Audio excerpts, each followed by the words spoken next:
My husband confessed to being a con artist, so I set a trap and kept the assets. He told me the truth the night he thought I already knew it. Con artists don't confess out of guilt. They confess when honesty becomes the smarter play, when the calculation shifts and transparency looks safer than silence. He sat across from me, used the smile I had watched for 3 years, and said he needed to tell me who he actually was. I let him talk. I already knew. We met when everything about him looked real because most of it was. That's the craft. A good con is 90% verifiable, and the 10% that isn't gets buried inside the 90. He came with a history, references, a paper trail that held up to casual inspection. What he controlled was the architecture underneath. Before we married, he had already structured our finances so that every significant asset sat inside an LLC he owned outright. Clean, legal, deliberate. If the marriage ended badly, I would walk away holding the surface. He would keep the foundation. He had designed our life together around a version of its ending that he expected to control. What he hadn't designed around was 14 months of me watching. I'm not a lawyer. I'm not a forensic accountant. What I am is someone who notices when numbers don't move the way they should, and our numbers had never moved the way they should. The first signal wasn't the finances. It was the way he answered questions about them. Not defensive, too fluid. There's a texture to honesty that's different from rehearsed transparency, and once you feel the difference, you can't unfeel it. I felt it early, and instead of naming it, I started documenting it. For 14 months, I built a map of everything he assumed I couldn't see. Statements, transfers, entity names, dates, patterns.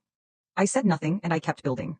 The night he confessed, he gave me a version of the truth that admitted the identity and protected the structure. He told me who he was. He did not tell me what he had. He expected the confession itself to be the crisis to pull my attention to him and away from everything underneath him. I asked him to pass the bread.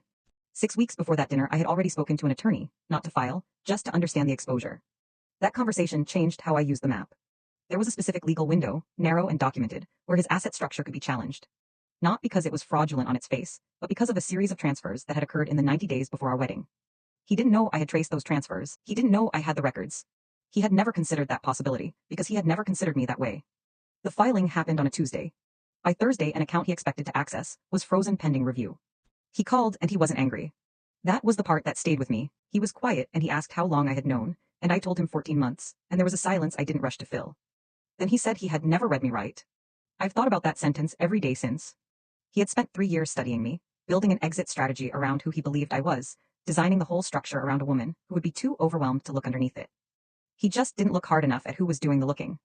The assets are mine. Not because things broke in my favor. Because I paid attention before I had any proof there was something to pay attention to, and I kept paying attention long after he stopped watching for it. He underestimated me. They usually do. If something in this story felt familiar, the answers that are too smooth, the numbers that sit wrong, the feeling you're watching something you can't name, don't explain it away. That instinct is information. Subscribe. There are more stories like this one.